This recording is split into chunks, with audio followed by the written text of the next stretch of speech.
Hi friends, നമ്മുടെ ചാനലിലെ പുതിയൊരു വീഡിയോയിലേക്ക് ഏവർക്കും സ്വാഗതം. 10th പ്രിലിംസ് സിലബസ് ബേസ്ഡ് ക്ലാസ്സുകളാണ് നമ്മൾ ചെയ്തുകൊണ്ടിരിക്കുന്നത്.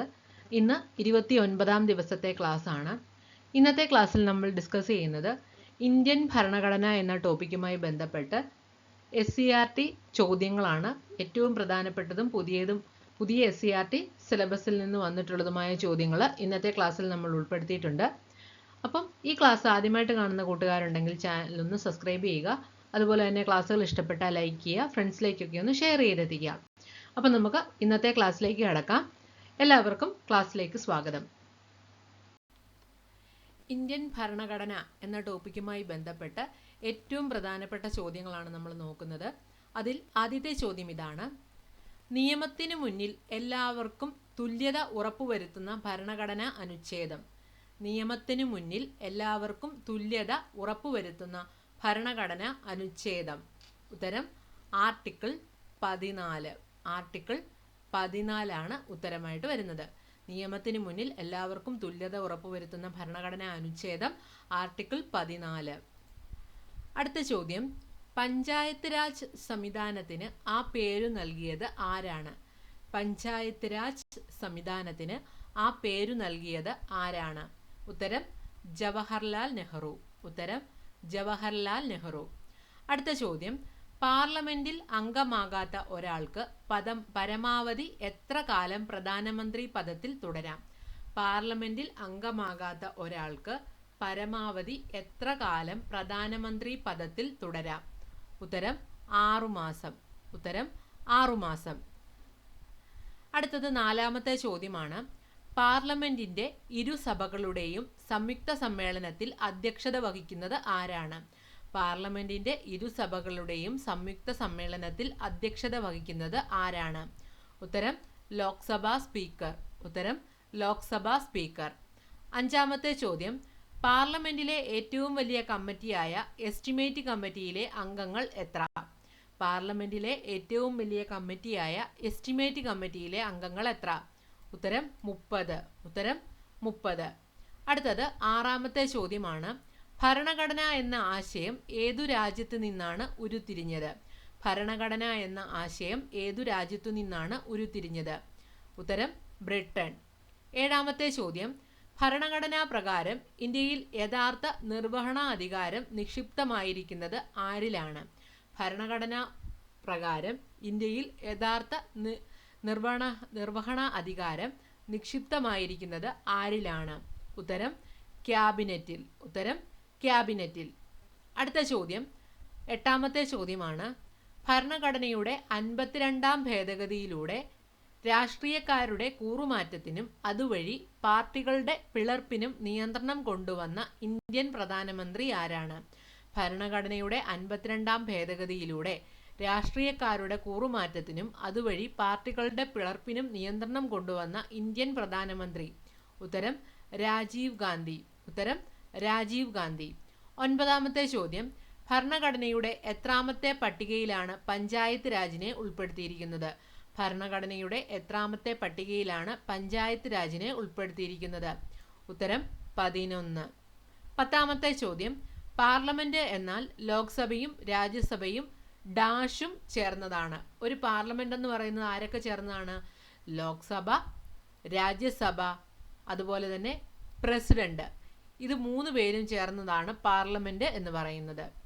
അടുത്തത് 11ാമത്തെ ചോദ്യം: പാർലമെന്റ് സമ്മേളിക്കാത്തപ്പോൾ പ്രസിഡന്റ് പുറപ്പെടുവിക്കുന്ന ഉത്തരവ് ഏത്? പാർലമെന്റ് സമ്മേളിക്കാത്തപ്പോൾ പ്രസിഡന്റ് പുറപ്പെടുവിക്കുന്ന ഉത്തരവ് എന്തെന്നാണ് അറിയപ്പെടുന്നത്?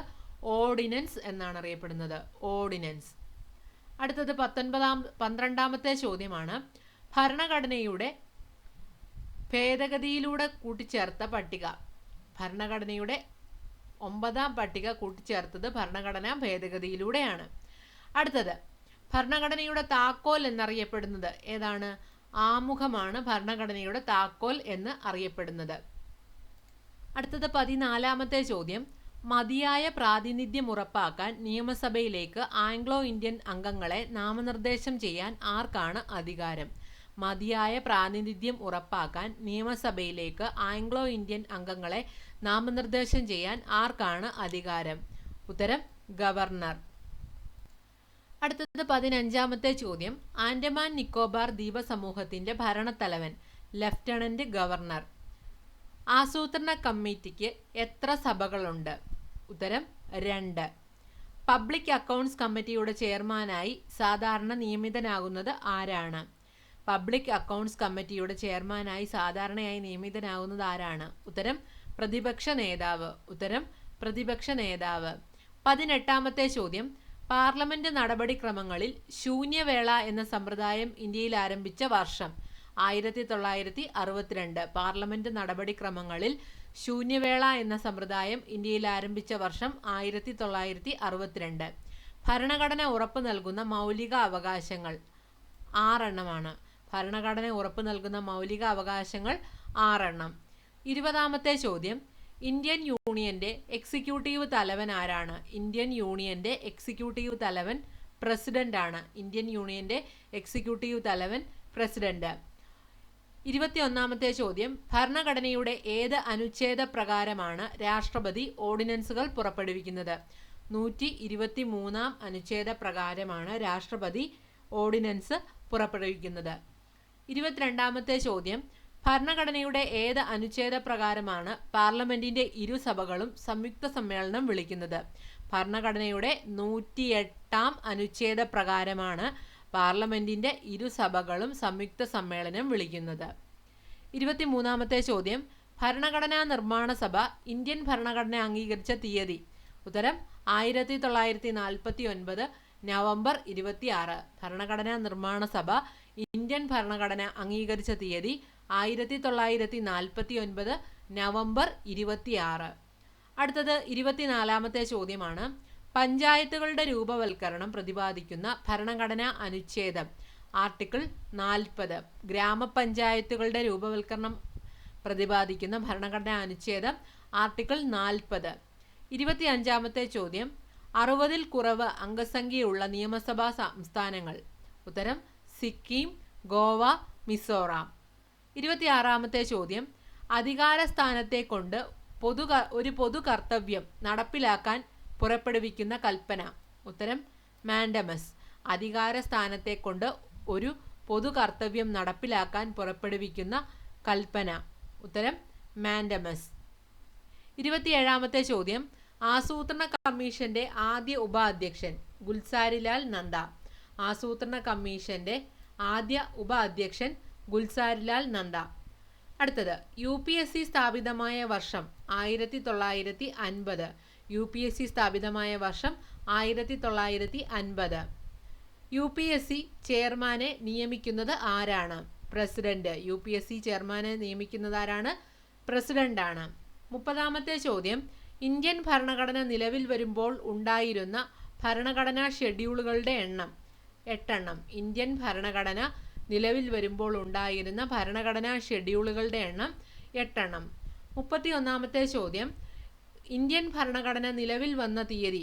1950 ജനുവരി 26. 1950 ജനുവരി 26. 32ാമത്തെ ചോദ്യം. ഇന്ത്യൻ ഭരണഘടനയിലെ ഏത് ലിസ്റ്റിലാണ് വിദ്യാഭ്യാസം? കൺകറന്റ് ലിസ്റ്റിലാണ് വിദ്യാഭ്യാസത്തെ പറ്റി പ്രതിപാദിച്ചിരിക്കുന്നത്. മധ്യപ്രദേശ് ഹൈക്കോടതിയുടെ ആസ്ഥാനം എവിടെയാണ്? ജബൽപൂർ. മധ്യപ്രദേശ് ഹൈക്കോടതിയുടെ ആസ്ഥാനം ജബൽപൂർ. 34ാമത്തെ ചോദ്യം. ഭരണഘടനയുടെ ഹൃദയവും ആത്മാവും എന്ന് ഡോക്ടർ അംബേദ്കർ വിശേഷിപ്പിച്ചത് ഏത് ആർട്ടിക്കിളിനെയാണ്?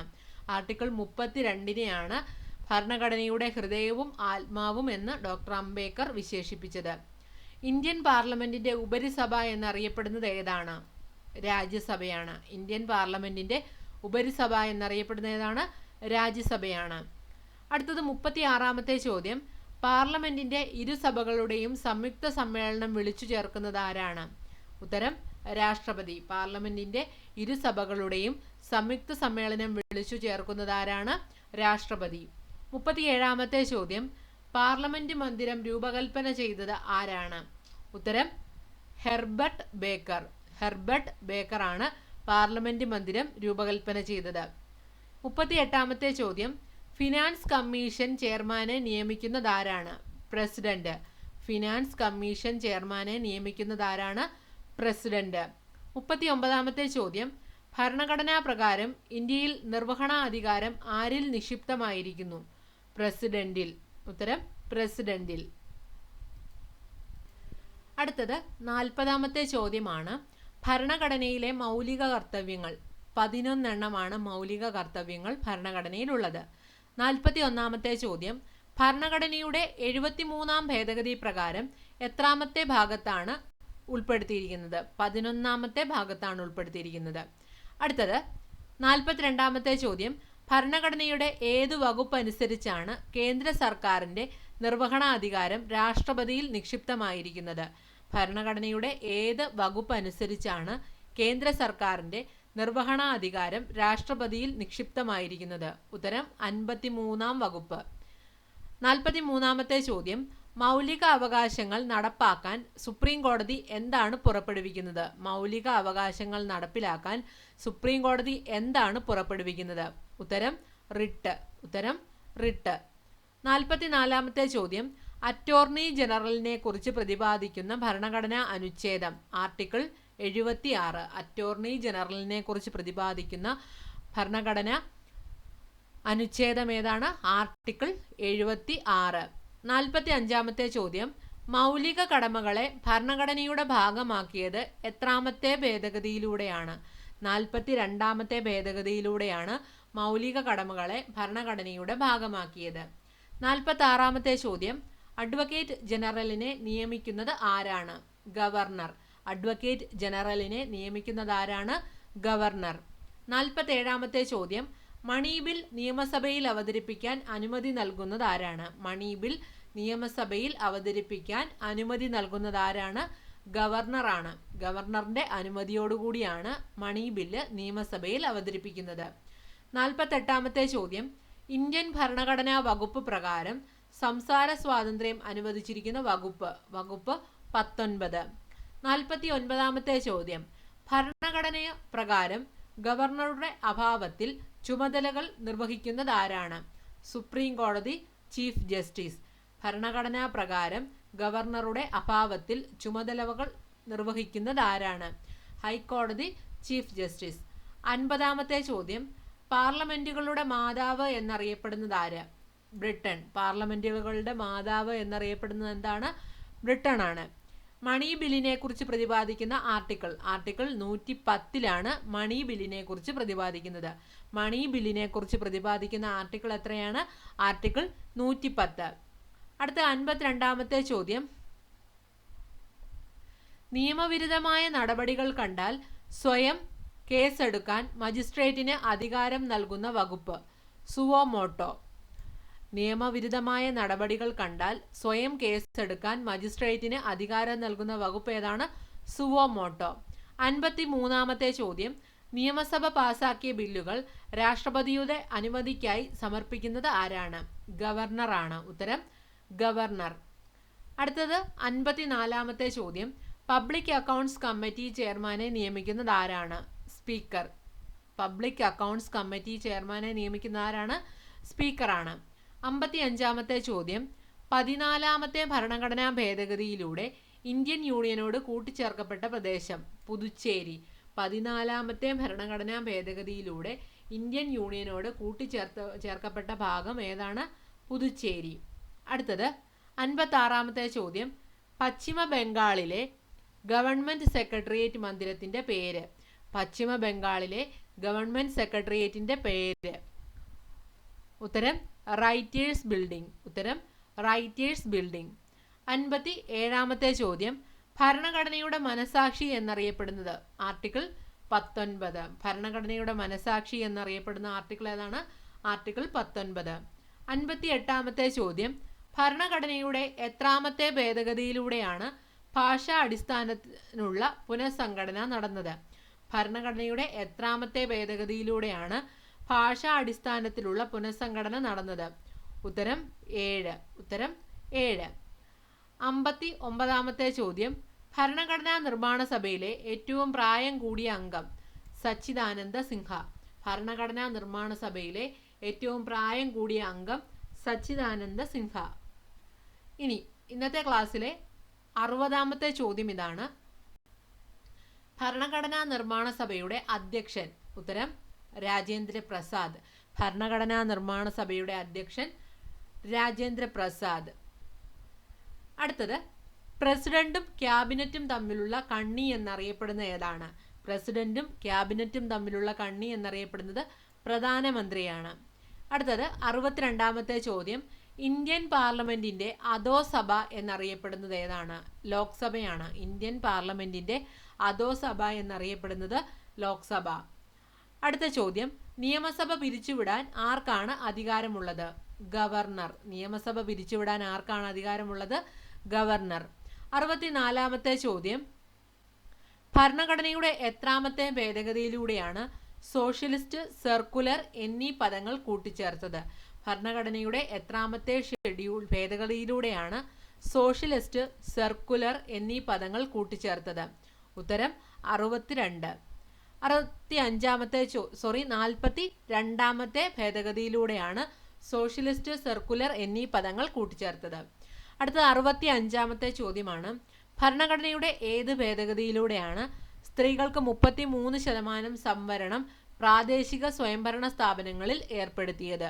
ഭരണഘടനയുടെ ഏത് ഭേദഗതിയിലൂടെയാണ് സ്ത്രീകൾക്ക് 33% സംവരണം പ്രാദേശിക സ്വയംഭരണ സ്ഥാപനങ്ങളിൽ ഏർപ്പെടുത്തിയത്?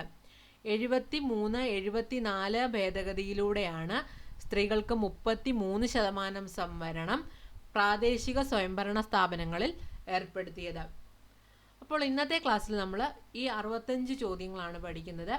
വരും ദിവസങ്ങളിൽ ബാക്കി ക്ലാസ്സുകൾ, കുറേ അധികം ചോദ്യങ്ങൾ ഭരണഘടനയിൽ നിന്ന് പഠിക്കാനുണ്ട്. ബാക്കി ക്ലാസ്സുകൾ അടുത്ത ദിവസങ്ങളിൽ അപ്ലോഡ് ചെയ്ത് തരുന്നതായിരിക്കും. ക്ലാസ്സുകൾ ഇഷ്ടപ്പെട്ടാൽ ലൈക്ക് ചെയ്യാൻ മറക്കരുത്. നിങ്ങളുടെ അഭിപ്രായങ്ങളും നിർദ്ദേശങ്ങളും കമൻറ്റുകളായിട്ടിടാം. അപ്പോൾ അടുത്ത ദിവസം മറ്റൊരു ക്ലാസ്സുമായി നമുക്ക് വീണ്ടും കാണാം. എല്ലാവർക്കും വിജയാശംസകൾ. താങ്ക്